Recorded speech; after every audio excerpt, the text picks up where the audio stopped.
Greetings, one and all, and welcome on behalf of the Global Sports Policy Review. I would like to welcome you guys to the second episode of Suits and Sports. My name is Ryan James, and joining me today from Italy, we have an international sports lawyer, Mr. Lucio Mazzei. Hi, Mr. Lucio. How are you doing today?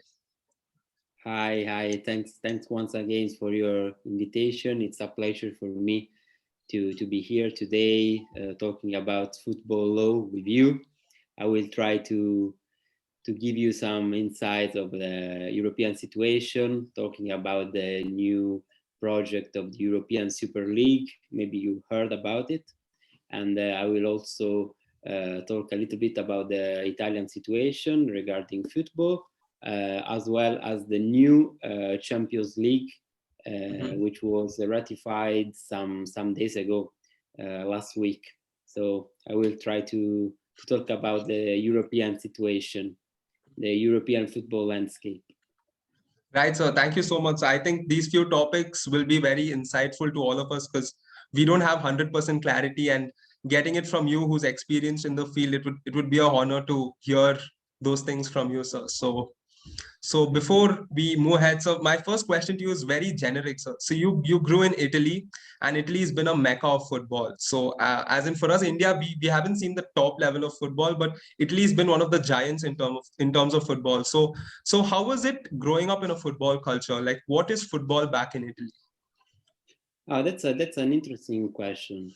Many thanks for asking me that. Well, as you, I will try to make a comparison between India and Italy. Football in Italy is what cricket is for Indian people. So if you go into the streets here in Italy, you will see that there are many kids, children always playing football.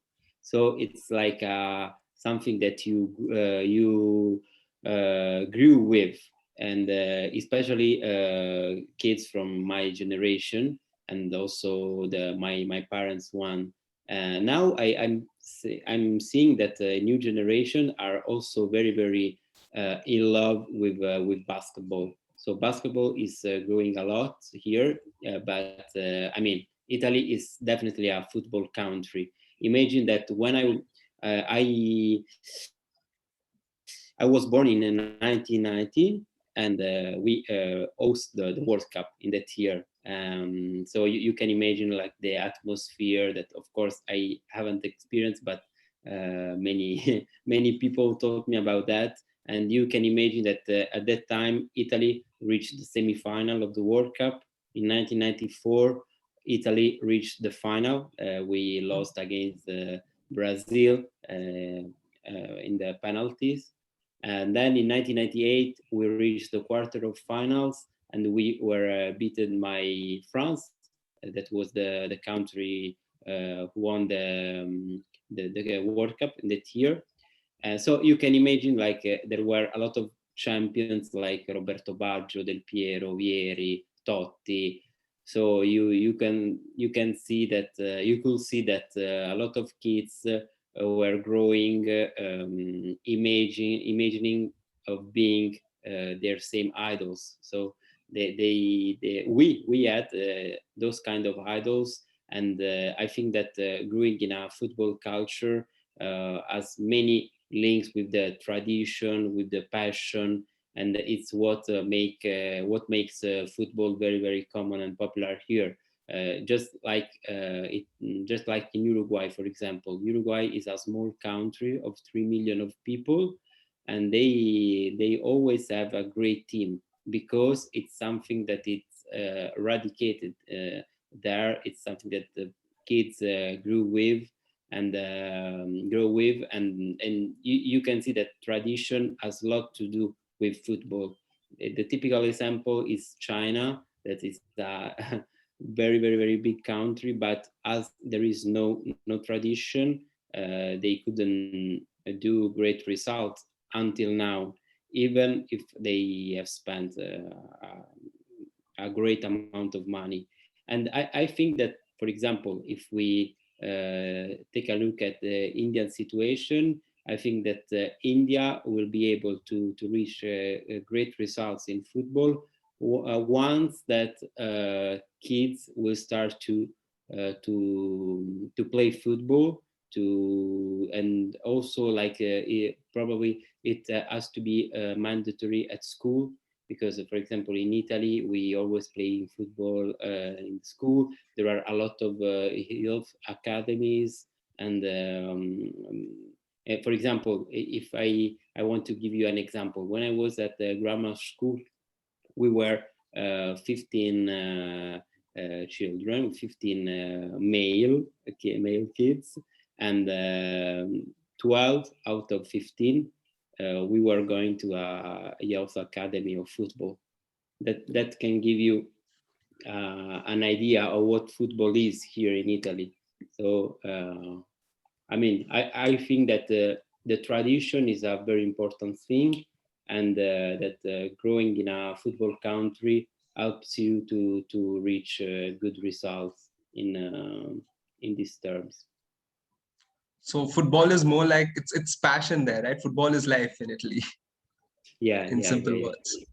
yeah. I So mean, if you go to a bar, to a square, you will always see people talking about football, especially in the south of the country. So I think it's what happens in India with cricket, right? Right, sir. So we are joined by our founder, Subhrajit, sir, who will greet you officially. Hi, sir. Hello, Ran. Hello, Mr. Lucio. How are you? We have talked a lot in Instagram. Oh, sorry, in LinkedIn, not Insta, but we haven't met face to face. So this is the first time we are meeting face to face. Very happy to see you. How are you, sir? I'm fine. I'm fine. I'm here in Milan, and I'm studying all this mess that is happening with the European football, with the European Super League project, with the adoption of the new model of the Champions League. So these were busy days for us sports lawyers, because many things happened in a short period of time. So you are enjoying your Inter Milan winning of championship and all? Well, I'm a supporter of AC Milan, but as I was saying to your colleague and your friend, I'm kind of happy because after 9 years of Juventus dominating the scene of Italian football, at least we are seeing a little bit more of competition.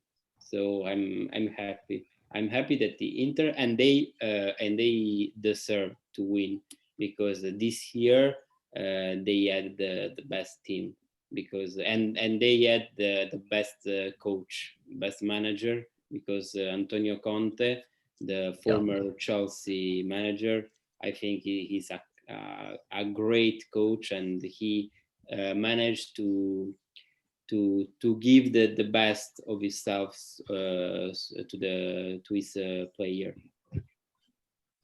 Mr. Lucio, I just have one question in mind, which is like, if you see like the football, just we are discussing the Indian football context.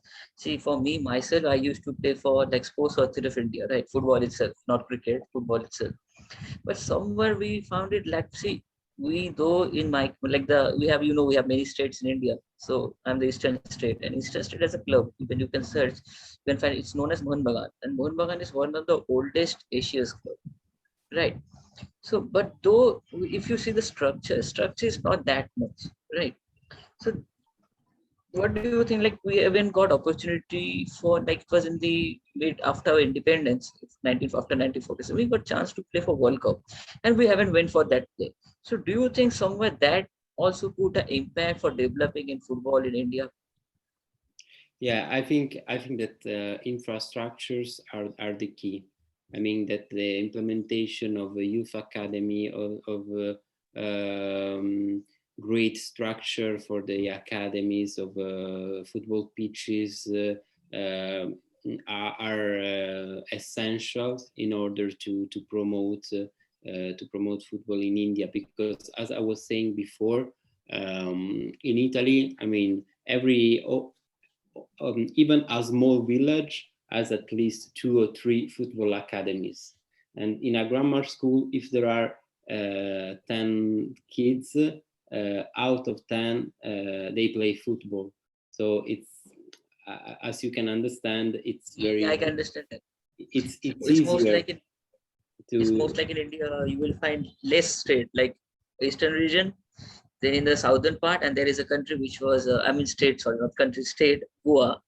So Goa is one time it was a colony of Portuguese. So still now we have the culture. In this side, Bengals have that culture. Northeast, but rest of India is in cricket. What do you think if we take that part? Sorry, Ryan, I'm taking your question from you. Sorry for that. So we know that in Germany they have a system which is 50:1 type of ownership system is they have, right? The 1% ownership goes to the supporter. Do you think that we can impact that, we can implement that in India for yeah. rising of the, like for rising the structure, even like rising the interest in the game? So maybe that can also play a vital role if you're Yeah, also not playing the game. yeah, sure.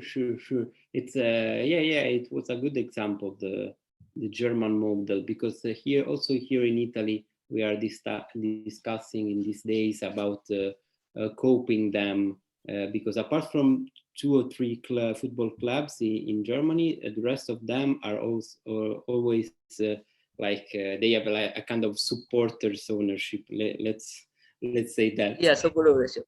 Yeah.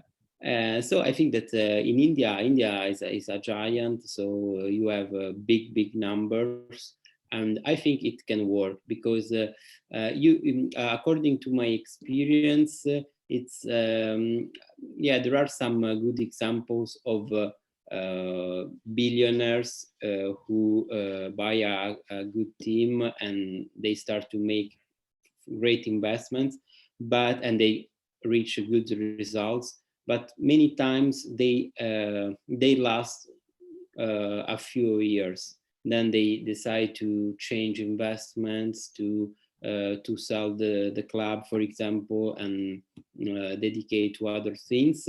While if there is the passion of the supporters, they can also do a kind of control of the ownership of the billionaires action, of the billionaires conduct. So I think it can be the key, also considering the large number of people in India, and so of course of the supporters. But I think that everything is linked with the evolution and with the development of football in the young generation, because if football will be spread out in all the country, and especially with a passion of the young generation that grow imagining to be Cristiano Ronaldo, imagining to be Messi. I think that could be the key. Not great investment of a small number of people, but like the involvement of a large number of people in terms of passion, of supporting. And I think that once India realize that they can reach fantastic results with not expecting that people from abroad come, but implementing good, for example, the famous champions like Del Piero or Materazzi or Nesta, like it happened in the past. But once India realized that they have to start working with a young generation and make football, for example, mandatory at school, and they, or for example, if the government starts to give contributions to the implementation of football academies, of football pitches or gyms, or maybe letting people from abroad come to India, not also to teach to young generation, like manager coaches for under 9, under 12, under 15. It will be the key. And you have great numbers in terms of population. So I think that if football becomes popular in India, but I mean popular, with the term popular, I mean not that many people watch the big matches, but that many people play in the football pitch with a good structure, with a good infrastructure, with good coaches, even from abroad. India will be able to do good things even in a World Cup or in the Asian Cup. Like that's a very good point that just now which you mentioned, like not taking player from international. Even I don't support that, because for example, even for a country like France, mostly they are striking, if you see, they are from Algeria. Even Zinedine Zidane is from Algeria. Yeah, but considering that, like for a country like Italy, Italy don't have the problem. Even for me, once upon a time, Gattuso is one used to be one of my favorite player, because for his aggressive. And yeah, we can take that into consideration. Thank you. That's I want to know. So Ryan, it's on you now. Thank you, sir, for those two really interesting questions about in regard with Indian football as well. So Lucio, sir, my next question to you is, it's right now we're moving a little more into a legal aspect. So if you notice recently also, like you mentioned, the European Super League, and when all of these matters came into hand, we could see a lot of tweets going around that, the decision is yet to be taken by the legal team. So how important is a legal structure in football, and how important is football law? And basically, yes. So how important is the implementation of sports lawyers and football law in the sport? Thanks for your question. I think it's essential because I mean, for example, you should know Mino Raiola or Jorge Mendes, who are two of the best intermediaries, football agents in the world. They could not reach this kind of results if they hadn't a legal team in the back supporting them, because many people always ask me how come it's possible that Mino Raiola, who has no degree, who has no legal knowledge, can assist Ibrahimovic, I don't know, Verratti, many great football players, Haaland. The question is that, of course, he had good connection, good relationship, and he knows how to negotiate. But without a legal team supporting him, in the case of Raiola, he couldn't assist in the proper way his football players. And also, if I consider my experience, most of my clients are football intermediaries, football agents, because maybe they know the sports director of the club, or they know the people, they can recognize the talent in the young football players, for example, but they don't know how to draft a contract. They don't know which clauses are essential in order to tutelate their own interest or the interest of the players that they represent. So I think that football lawyers, sports lawyers in general, are essential for football players, are essential for coaches, are essential for clubs, because at least in Italy, every professional football club has an in-house legal counsel with a good specialization in sports law. And if you, for example, hire a typical civil lawyer who doesn't know anything about football laws, about the FIFA, for example, FIFA regulation or Italian Football Association regulation. He can also be the best lawyer in the country, but without that specialization, he cannot assist you in the best way possible, because there are a lot of rules, a lot of regulation, a lot of articles to know by heart, and without specialization, it's very difficult to handle with football related matters. And also because at least in Europe there are many claims before FIFA DRC, or before FIFA PSC, and I mean that the FIFA has two judicial bodies. One is the FIFA DRC, in other words, FIFA Dispute Resolution Chamber, which is the chamber that deals with all the legal controversial between, for example, a player and a player and a club, or between a football player and a club, a coach, a manager and a club, between clubs. But all of that have to have must have an international dimension. What I mean is that if you want to submit a claim before FIFA, it's indispensable the international dimensions. That means that, for example, the parties have to be, for example, an English football player with a French club, and because we don't have to have the national dimension, because in that case the jurisdiction is that country's one.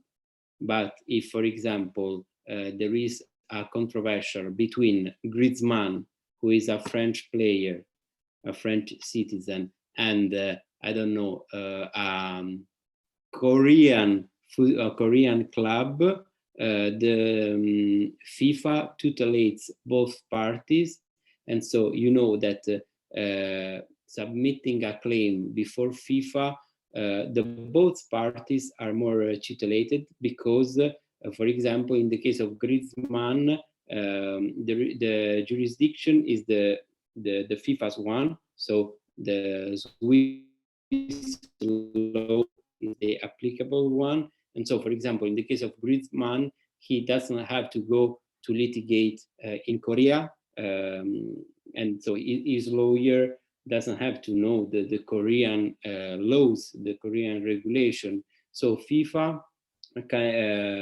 is like an umbrella, which and FIFA judicial bodies are this kind of two umbrellas that can tutelate all the parties related to football. So coaches, football players, clubs, and so I'm saying all of that in order to highlight how important football law is, because football law means the implementation of FIFA regulations, of FIFA rules, and make that football players, which are always like the weak party, can be more tutelated.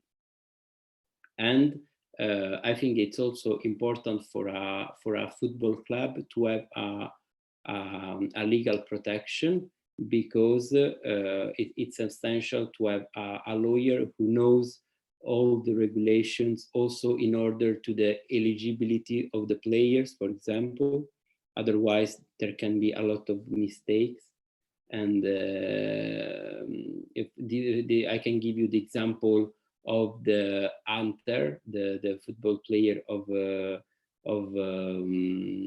Ajax. They signed him in I think in the last January, but they didn't know that he had played also with another team, and so they missed the registration of the player. So they signed this player for helping them to win the Europa League, but he was not eligible for the Europa League. So you can imagine that if there is no lawyer knowing all the rules, all the regulation, it's very likely to do this kind of errors or mistakes. So I think my answer is football sports lawyers are essential. I'm Yes, not sir. saying that because I'm one of them, but because according to my experience, many times, for example, amateur clubs are general lawyer with no specialization in sports law, and then they come to us because they made incredible errors, not because they are not good lawyers, but because they had no specialization in this field. Yes, so thank you so much. Actually, I think that answered a lot of questions at once, and it was really elaborate in regard with how important sports law is, and how sports lawyers and how aspiring sports lawyers like me and many other students who would like to pursue sports law. I think that answer was really elaborate, and I think that's more than enough for all of us to get inspired and take up. I think it would even get a lot of football fans to consider taking sports law. So I think that was a really good answer, sir. Thank you so much. So we've reached we're running out of time, which is why we've reached the end of this. Subhrajit sir, could you please conclude it in another minute by thanking? Yeah, yeah. Thank you, my friend Mr. Lucio. Thank you for your time. But before conclude, I just want to ask one last question, which I have in my mind. So as yesterday only, I'm trying to develop something regarding sports law in India, and I mean in the profession, I have also done sports law, master in sports law, not trained. But yesterday only I was going through one thing, which is like image right. So Image right. so suddenly it came in my view that when Diabla from Juventus, right? When he was moving from Juventus to Tottenham, there was certain issue happened, right? I just giving it precise from that was something image right, because I think his image right is with a third party, and Tottenham also won that. So in Italian league, does this image right play a vital role like in English league, or it's like the player can submit their image right to different office or different organization? For like in English league, they have to give it to the club itself only to do the business. But what do you like? What's the difference? Like, I want to know in this fact. Yeah, in the case of Dybala, there was a big problem that I know, because when what happened, that when Dybala was very young, an agent decided to invest on his image rights. I mean, on the image rights of Dybala. So he made an offer to the family of something like 2 million euros, saying, I will give you 2 million euros, and I will become the owner of Paulo Dybala image rights. Of course, as he became a football champion, and that at that time he was only a young promise, but as he became one of the most important football of his generation, of course, the value of his image rights raised a lot. And so every time that a club wanted to sign Dybala, there was this problem that there was this agent saying, okay, if you want Paulo Dybala, you also have to discuss with me his image rights. And many times the negotiation crashed because, of course, he was asking an incredible amount of money, and in this case Tottenham, but also other clubs I know, renounced to sign him for not paying this huge amount of money to this agent that was not his agent anymore, but he was still, of course, the owner of his image rights. But what happens like generally, what happens? For example, in Italy, apart from Napoli, all the image rights are discussed with the players. So in many occasions, the image rights are upon of the player. In the case of, I don't know, Donnarumma, for example, of AC Milan, if you want to sign Gigio Donnarumma, he has to draft an employment agreement with him, and then apart from this employment agreement, he has to draft another agreement regarding the image rights. But what generally happens that in the case of the players gives the right to his image to the club if there is a collective, for example, there is a picture including at least 3 football players. So in that case, he cannot ask for any compensation because he gives his image to the club. But there is this kind of division: the picture with the only player represented, and the picture with at least 3 components of the team. But the most of the clubs renounce to the image rights of their football players, and they give the players the possibility to exploit his own rights, apart from Napoli, which is the only team the only football club in Italy which doesn't allow football players to exploit his own personal image rights. But when it's time of negotiation, always says that if you want to play in my team, I have to be the owner of all of your image rights. And I can tell you that many many negotiations with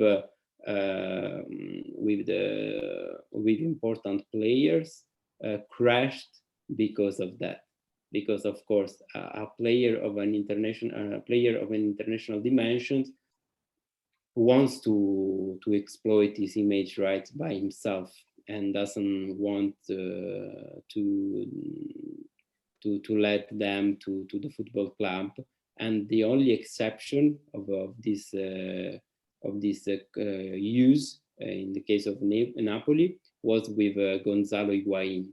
Gonzalo Higuain was the player allowed to exploit his own image rights. But for example, Napoli, that now is one of the best team in Europe, according to my experience, didn't sign many important football players because their agent were always said, okay, no image rights for my player, no transfer.